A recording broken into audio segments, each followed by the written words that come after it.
archers. But before that, let's check out the latest in the NBA.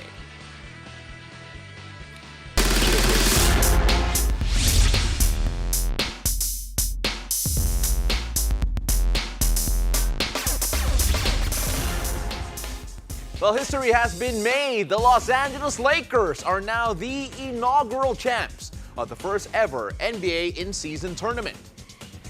The Brow, Anthony Davis, led the purple and gold with a monster double-double of 41 points and 20 rebounds. King James continues to say no to Father Time after bringing home the tournament MVP award in his 21st season in the league.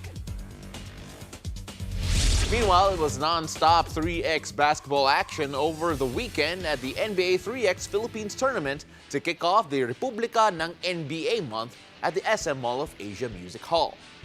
Now let's check out what both squads had to say about their winning experience in Manila. What is your favorite part here playing in NBA 3x Philippines? It was really special because it was my first time in the Philippines, and I really like Philippines. And on top of that, back home the weather is negative 30 degrees, and it's outside plus 30 degrees, like really warm. So I really like it. And on top of that, the atmosphere, it's the very first NBA 3x tournament. So being the champion of it, is all the special on top of that. How was your experience here in NBA 3x Philippines, coming here to the Philippines and playing 3x3? Oh, it was tough, man. We flew 10 hours from Mongolia, and Mongolia is so cold, and we are so culturally shocked just because it's so hot here. So the first game we won, the second game we lost, then we won. After the final, we won the game. So surprised. So after the first loss, we, our coach is so angry with us just because we didn't what we expected to do, and everything was tough. After the break, we've got the new kings of UAAP men's basketball live in the studio. Stay tuned. You're watching The Game That's KQ. We'll be right back.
That's the last shot. De La Salle University on top again of the UAAP.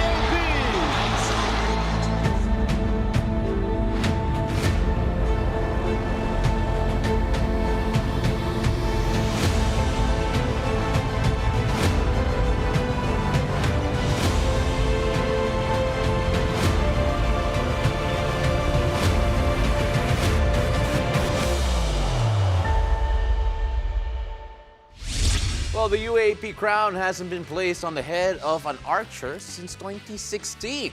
But last week, that drought came to an end, and now we have the new kings of the UAAP hardcourt joining us today.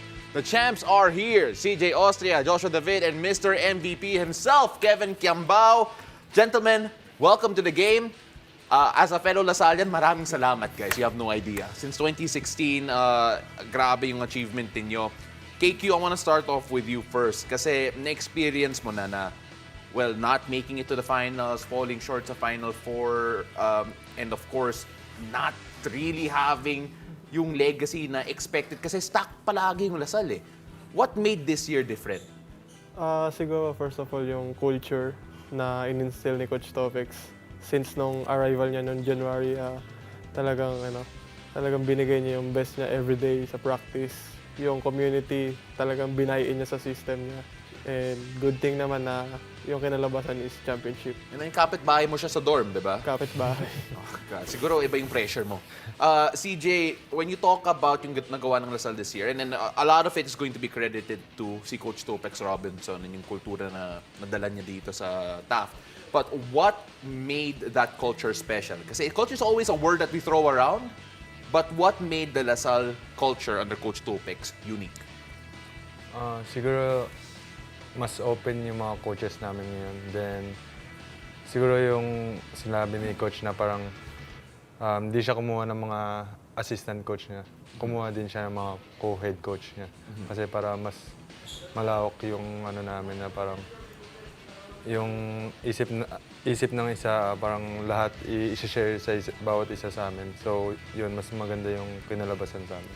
Josh, before the season, you recovered from an ACL.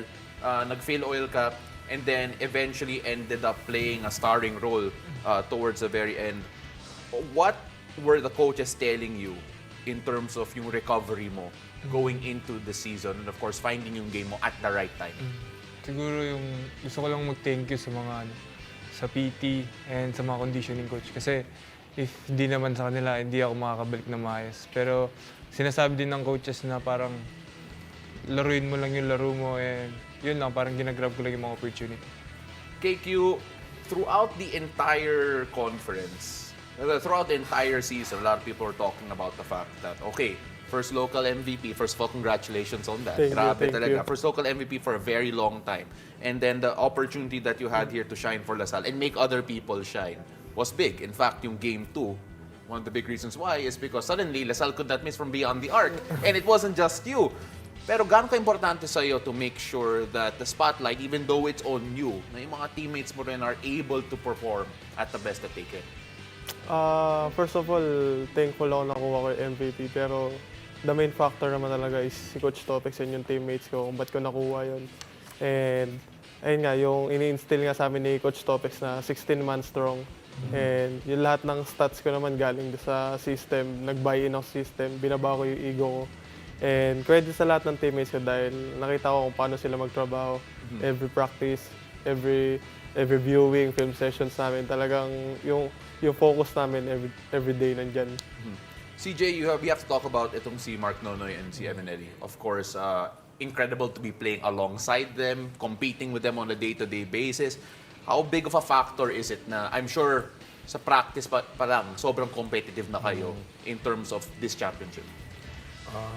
Sa championship, dun sa game mo namin na natalo kami, sobrang gigil namin na parang sabi namin na after that, sa training, sinimulan na namin na maganda. Nag-away-away pa nga kami sa training kasi sobrang galit na galit kami na natalo kami. Sino nagagalit? Lahat kami. Kasi nagsasagutan na kaming lahat. Kasi di namin nakalain na game 1, tatalunin kami ng 30 points. So, Pero nag-I love you kayo after? yeah. Okay, good. Yan yung importante. Josh, yung development ng team, can you give us a picture of yung, siguro yung emotions going around, especially after yung round number 1. The first round, a bit up and down, medyo may konting upset here and there. Pero round 2, completely different yung Lasal. Parang yun nga, kasi sa second round dapat mag-adjust na kami. So far naman, lahat kami nag-respond sa mga sinasabi ng coaches and naniwala lang talaga kami sa system. So yun, maganda rin yung kinalabas. What was it about yung system that, what happened in between round 1 and round 2? May buy-in ba? Or was it Parang- more of, siguro you trusted each other Yun more? na, parang yun na yung, parang kung kailan nag-second round, parang dun pa bumuo yung chemistry namin. Saka yung mga pick namin. So parang right time talaga. Peaking at the right time, I think yan yung sinasabi ng lahat in terms of the analysis and all of that. KQ, at what point did you feel na, okay, yung grupo na to, kaya manalo ng championship? After nung natalo kami sa UP nung first round, nag-buy-in kami sa system. And ayun nga, yung tiniis namin yun dahil dami nga nagsabi na palubog na kami ng team namin after that loss. Pero pinatunayan namin nung after ng UP, before UA game, nag-pep talk si Coach Topek sa amin. Si Coach Kalay pa nga nag-coach ng game na yun. And simula nun, until the Final Four, nakita namin na yung pick at the right time, yung trust mas mas humigpit sa isa't isa. Yung relationship namin mas naging closer pa. Yeah, nag-peak kayo at the right time, but then game 1, ano nangyari dun? I mean, lahat nagsasabi, everyone will say that, okay, Lasal is peaking at the right time, UP is going to be in trouble, or at least magiging close fight. Pero game 1, it felt like it all crashed down. We'll talk more about yung final specifics mamaya, pero I just want to know what happened in that locker room, especially after that game. You mentioned a while ago, nag-away kayo during the practices, harsh words were said. Pero what brought you together after yung game 1 na yan? Siguro nung after ng game 1, na parang nag-isip na kami na parang kung paano namin mai-handle yung physicality ng game. So parang doon kami nabigla kasi na siguro dahil experience din ng UP na last year, finals appearance din sila. Then siguro after that game, trabaho lang ulit kami. Then sa ensayo, sisimulan namin. No ensayo na yun, sobrang physical namin eh. Kasi gusto namin i-ready yung sarili namin sa upcoming game 2. The entire team has to have confidence going into the finals. Sometimes you don't get to play as much, unless you're Kevin Quiambao. Pero Josh, I want to ask you in particular about what the coaching staff would tell you to keep you engaged throughout the entire season. Hindi lang yung finals, pero round 1, round 2, make sure na always ready ka. Because staying ready is always the quote that we always say, pero iba pa rin kapag nasa court ka na eh. Sa amin kasi parang lahat kami sa sa team namin parang may role. So, yung maganda sa amin kasi, kunwari, hindi man makalaro, pero pag sa next game, ginamit. Parang, yun nga, parang sinasabihan kami ng mga coaches na ready lang kayo kasi di mo masabi, baka bigla kang bunutin, gano'n. So, yun lang, parang ginagrab lang talaga namin yung mga opportunity. Yeah, kasi I had to bring that up kasi sa game 2, in particular, you were given 5 extra minutes compared to yung average mo. At sa basketball, ang haba ng 5 minutes. KQ, you take a look at the fact that itong Lasal, it felt like the entire community came back together. 25,000 were there for Game 3, both cheering for... the noise was different, I'm sure 100%. But of course, we will get to focus on that in just a bit because the champs will stay with us to talk about the last leg of their journey to the gold medal in the UAAP Season 86. Stay tuned. You're watching The Game.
Welcome back to the game. Now, still with us to talk about their final stretch in Season 86 are UAAP champions CJ Austria, Joshua David, and Kevin Quiambao. Gentlemen, once again, congratulations. Let's focus on the series. Kanina pinakita ko yung mga box score kay KQ.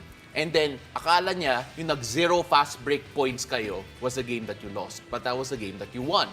In fact, sa game number 1, 22-16, pabor sa UP, yung fast break points. We all know what happened there. Pero sa game 2, 0 fast break points, 13 points. I want to ask you, kasi grabe ka sa game number 2, what was it about Lasal in that game, in game number 2, that you had to bounce back and play almost completely differently to what you did sa game number 1? Siguro yung mas sigitan namin yung energy nung game 2 kasi pag hindi namin pinantayan yung energy ng UP, so baka ganoon na naman yung kalabasan tulad ng game 1. So yun lang, naniwala lang talaga kami sa system ni Coach. And lahat kasi kami gigil eh. So parang mapadepensa o pensa, talagang sobrang gigil. Memorize mo ba yung shooting percentage mo from beyond the arc sa game 2? Top 6. 66.7%. Grabe. Ibang klase. Shooter. Shooter ata. CJ, na-mention niya, gigil kayo, game number 2, especially after what happened in game number 1. But, kalmado pa rin kayo in that game. At least, it looked like nakalmado kayo in that game. Paano yan nangyari? Siguro, kaya din kami naging kalmado. Hawak namin yung lead. Noon kasi parang pag-start pa lang ng game, hawak na rin talaga namin yung lead eh. So parang, pero hindi kami kampante kahit hawak namin yung lead kasi pwede pang makuha nila yung panalo. Pero hindi namin ibibigay yun. Siyempre, game 2 na yun, pinagandaan namin yun. Then, sabi namin sa sarili namin na i-push natin. Tapos, after that, nakuha naman namin yung panalo. KQ, game number 1, nag-usap tayo kanina before we went on air. Sinabi mo that game number 1 na-humble kayo. Obviously, na-humble kayo kasi grabe yung UP in game number 1. But, kamusta naman yung emotions from a high of being one of the best teams on a roll? Na-sweep nyo round number 2, tapos game number 1, all of a sudden, no one gave you a chance sa game number 2 dahil sa ginawa sa inyo ng UP. Before game number 1, I think masyado kaming overconfident based sa kilos namin. And ayun nga, nung game nga, every possession, hindi kami makakuha ng open shots sa gusto namin. Hindi namin makuha yung tempo na gusto namin, yung pace. Talagang dinikdate ng UP yun. And until nung last buzzer, sobra na-dismay ako dahil hindi ko nga nakuha yung gusto namin. Dahil ayun nga yung ginagawa namin ng second round na kami nagdidikta ng pace.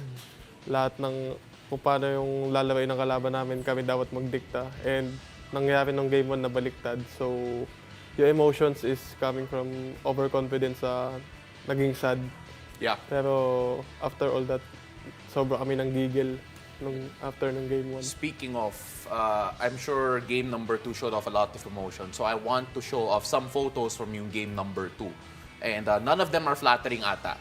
So makikita natin dito on our screen right now. I want to talk about si CJ in particular, yung mga reaction niya sa game number 2. So lalabas natin dito. Confidence ata. KQ, natawa ka, bakit?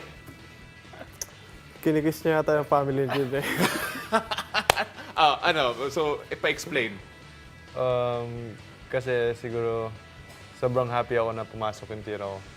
Kasi sa team, siguro may kanya-kanya kaming role. Ako slasher.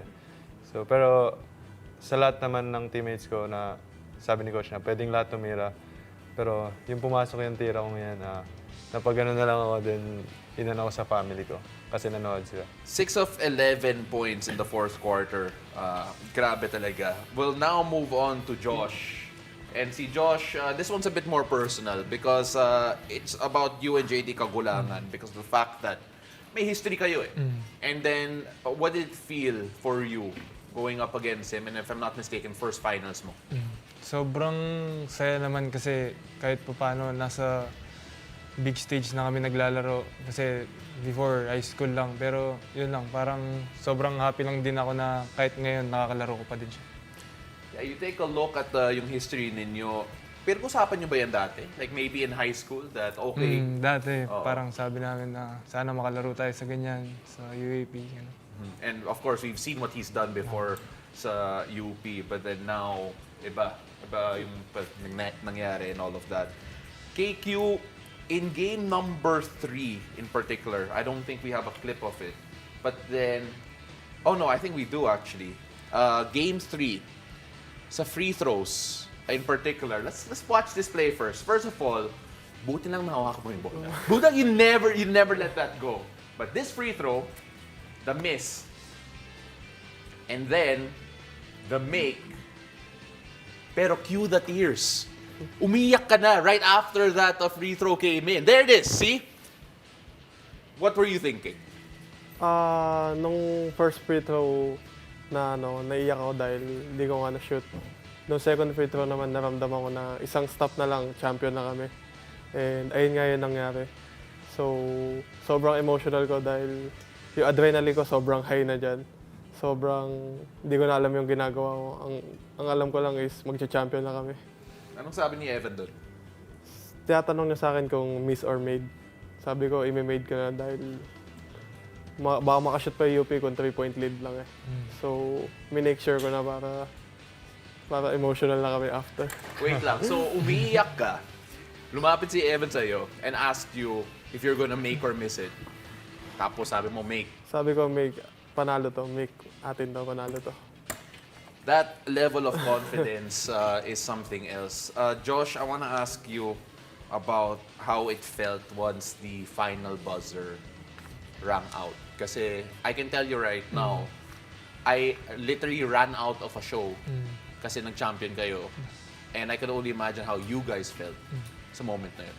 Sa akin nga, nung nag-buzzer na, parang di ko alam kung sino pupuntahan ko eh. Parang, champion na ba tayo? Parang gano'n. Tapos nung nakita ko si CJ na niyakap niya ako, tapos parang sabi ko, champion na nga tayo. Parang sobrang saya lang kasi 7 years yung inintay din. So yun lang, sobrang saya na mabalik sa top. CJ, ikaw? Siguro after the all hard work, siguro sobrang saya kasi parang ito yung pinaghirapan namin eh. Ilang months namin to pinaghirapan and yun, nagbunga ng maganda na nag-champion kami. Sobrang sarap sa feeling. A lot of people say, a lot of players say that they win for their teammates, even for the community, but then gaano ka-importante sa inyo that you also won it for Coach Topex? CJ?